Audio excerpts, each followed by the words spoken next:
नमस्कार साथियों। आज का यह समय, आज का यह पल सिर्फ एक वीडियो नहीं है।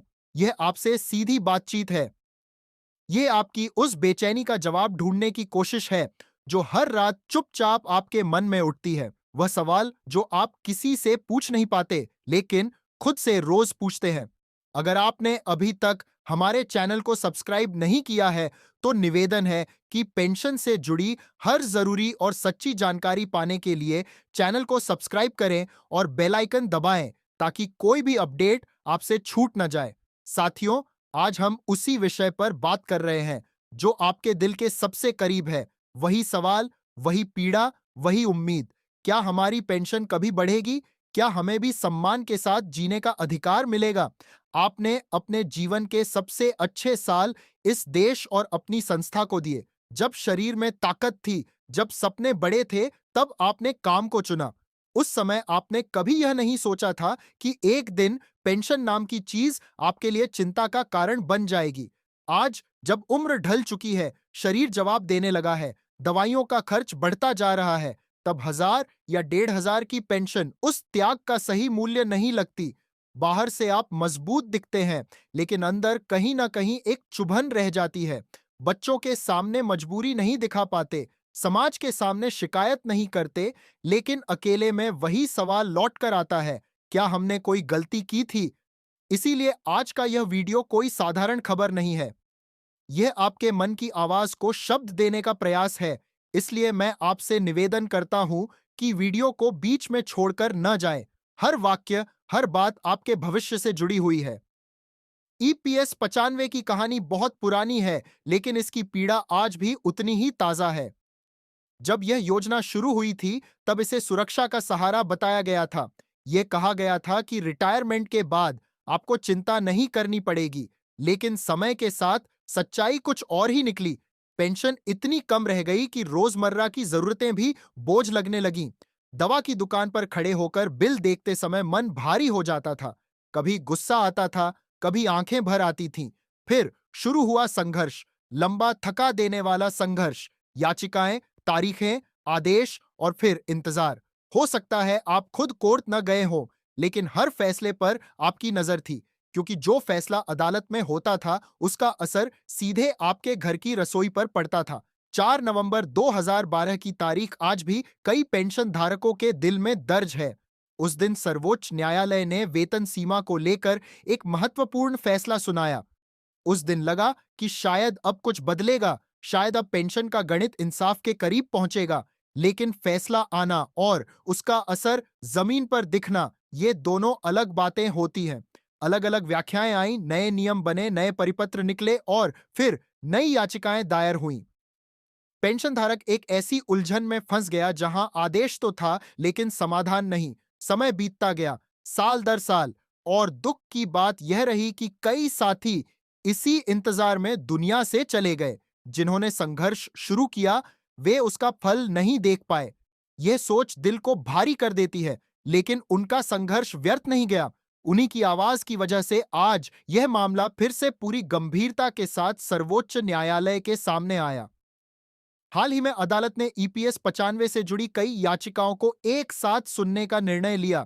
यह अपने आप में बहुत बड़ा संकेत था। 3 न्यायाधीशों की पीठ ने लगातार इस विषय पर सुनवाई की और इस दौरान एक बेहद अहम बात सामने आई। न्यायालय ने साफ कहा कि पेंशन धारकों के साथ उनकी रिटायरमेंट की तारीख के आधार पर भेदभाव नहीं किया जा सकता। चाहे कोई 2004 से पहले रिटायर हुआ हो, 2006 से पहले या बाद में, 2014 से पहले या बाद में, सभी के अधिकार समान हैं। यह बात सिर्फ एक पंक्ति नहीं है, यह सालों की पीड़ा पर मरहम है, क्योंकि अब तक अलग अलग नियमों ने पेंशन धारकों को अलग अलग खांचों में बांट रखा था। न्यायालय ने यह भी संकेत दिया कि सरकार और ईपीएफओ को पेंशन को सम्मानजनक स्तर तक लाने के लिए ठोस कदम उठाने होंगे। यह कोई साधारण टिप्पणी नहीं थी, यह एक जिम्मेदारी का एहसास था। अब यहीं से असली सवाल शुरू होता है। फैसला तो आया, लेकिन इसका मतलब आपके लिए क्या है? आपको कितनी पेंशन मिलेगी? यही वह बिंदु है जिसे सही से समझना बेहद जरूरी है, क्योंकि अब पेंशन की गणना एक जैसी नहीं रहने वाली। यह आपके योगदान के वर्षों, वेतन और चुने गए विकल्पों पर निर्भर करेगी। अब जरा ठहर कर सोचिए, जब सर्वोच्च न्यायालय ने यह स्पष्ट कर दिया कि सभी पेंशन धारकों को एक ही तराजू पर नहीं तौला जा सकता, तो इसका सीधा अर्थ यह है कि अब आपकी पूरी नौकरी को, आपके हर साल के योगदान को महत्व दिया जाएगा। पहले जैसी स्थिति नहीं रहनी चाहिए, जहां 10 साल काम करने वाला और 35 साल काम करने वाला लगभग एक जैसी पेंशन पाने को मजबूर हो। न्यायालय का संदेश बिल्कुल साफ है, पेंशन का निर्धारण न्याय संगत होना चाहिए, और न्याय तभी होता है जब योगदान के वर्षों, वेतन के स्तर और चुने गए विकल्पों को सही तरह से जोड़ा जाए। यही कारण है कि अब पेंशन धारकों को अलग अलग वर्गों में देखा जा रहा है। सबसे पहले बात करते हैं उन साथियों की जिन्होंने लगभग 10 साल या उसके आसपास ईपीएस में योगदान दिया। इस वर्ग में बहुत से ऐसे लोग हैं जिन्होंने मजबूरी में नौकरी छोड़ी, किसी की सेहत ने साथ नहीं दिया, किसी की फैक्ट्री बंद हो गई, तो किसी के जीवन में ऐसी परिस्थितियां आ गईं कि लंबी सेवा संभव नहीं हो पाई। अब तक इस वर्ग को यह कहकर चुप करा दिया जाता था कि आपने कम साल काम किया है, इसलिए ज्यादा पेंशन की उम्मीद मत रखिए। लेकिन अब सोच में बदलाव दिखाई दे रहा है। मौजूदा नियमों के तहत इस वर्ग की पेंशन में भी सुधार की संभावना बन रही है। यह बहुत बड़ी छलांग नहीं है, लेकिन यह एक शुरुआत जरूर है। यह संकेत है कि व्यवस्था अब आंख मूंद कर नहीं बैठी है।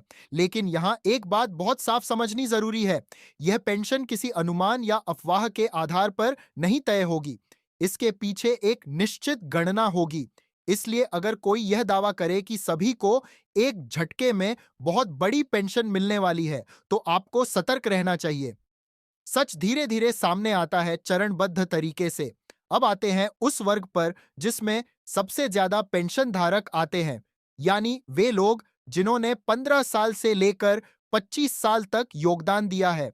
जरा सोचिए, 15 या 20 साल कोई छोटा समय नहीं होता, यह जीवन का एक बड़ा हिस्सा होता है। इस दौरान आपने परिवार से समझौते किए, अतिरिक्त समय तक काम किया और कई बार मन की बात मन में ही दबा ली। इसी वर्ग ने सबसे ज्यादा सवाल पूछे, सबसे ज्यादा उम्मीदें बांधी और शायद सबसे ज्यादा निराशा भी झेली, क्योंकि इतने साल काम करने के बाद भी जब पेंशन सम्मानजनक नहीं होती, तो मन में यह सवाल उठना स्वाभाविक है कि आखिर कमी कहां रह गई। नई व्यवस्था में इस वर्ग के लिए जो संकेत मिल रहे हैं, वे यह बताते हैं कि अब वर्षों के अंतर को नजरअंदाज नहीं किया जाएगा। 15 और 20 साल के योगदान में फर्क माना जाएगा। 20 और 25 साल के बीच भी अंतर किया जाएगा। यानी आपकी मेहनत को धीरे धीरे सही जगह दी जा रही है। लेकिन यहां भी यह समझना जरूरी है कि यह पूरी प्रक्रिया मौजूदा नियमों और सीमाओं के भीतर ही आगे बढ़ रही है। अभी कोई चमत्कार नहीं हुआ है, इसलिए भावनाओं में बहकर किसी भी अप्रमाणित दावे पर भरोसा करना नुकसानदेह हो सकता है। अब बात करते हैं उस वर्ग की जिसके लिए सबसे ज्यादा चर्चा हो रही है। वे पेंशन धारक जिन्होंने 25 साल, 30 साल या उससे भी अधिक समय तक योगदान दिया है। यह वे लोग हैं जिन्होंने अपनी जवानी के साथ साथ जीवन का सबसे स्थिर और जिम्मेदार दौर नौकरी को दिया। 30 या 35 साल की सेवा कोई छोटी बात नहीं है। इतने वर्षों तक एक व्यवस्था का हिस्सा बने रहना, उसके नियमों का पालन करना और हर महीने नियमित अंशदान देना अपने आप में एक बड़ा योगदान है। और यही वजह है कि इस वर्ग के लिए पेंशन को लेकर अपेक्षाएं भी सबसे ज्यादा है। न्यायालय के रुख से यह संकेत जरूर मिलता है कि लंबे समय तक योगदान देने वालों की पेंशन को अलग नजर से देखा जाना चाहिए। उनके वर्षों की सेवा को सम्मान मिलना चाहिए। हालांकि यहां भी अंतिम आंकड़ा कई बातों पर निर्भर करेगा। आपके वेतन का स्तर क्या था, आपने उच्च वेतन पर योगदान का विकल्प चुना था या नहीं, और आपके दस्तावेज पूरे हैं या नहीं। यह भी समझना जरूरी है कि अदालत का उद्देश्य किसी को अनुचित लाभ देना नहीं है, बल्कि व्यवस्था में संतुलन लाना है, ताकि जिस व्यक्ति ने जितना योगदान दिया है उसे उसी अनुपात में सुरक्षा मिले। अब सबसे अहम बात, इस पूरे मामले में धैर्य सबसे बड़ी ताकत है। फैसले आ रहे हैं, दिशा स्पष्ट हो रही है, लेकिन क्रियान्वयन में समय लग सकता है। यह प्रक्रिया रातों रात पूरी नहीं होगी, इसलिए आपको अफवाहों से दूर रहना होगा और केवल भरोसेमंद जानकारी पर ही ध्यान देना होगा। आज हालात पहले जैसे नहीं हैं। पेंशन धारकों की आवाज अब अनसुनी नहीं है। सर्वोच्च न्यायालय ने यह स्पष्ट कर दिया है कि सम्मानजनक पेंशन कोई एहसान नहीं, बल्कि अधिकार है और इसी अधिकार की लड़ाई में आप अकेले नहीं हैं।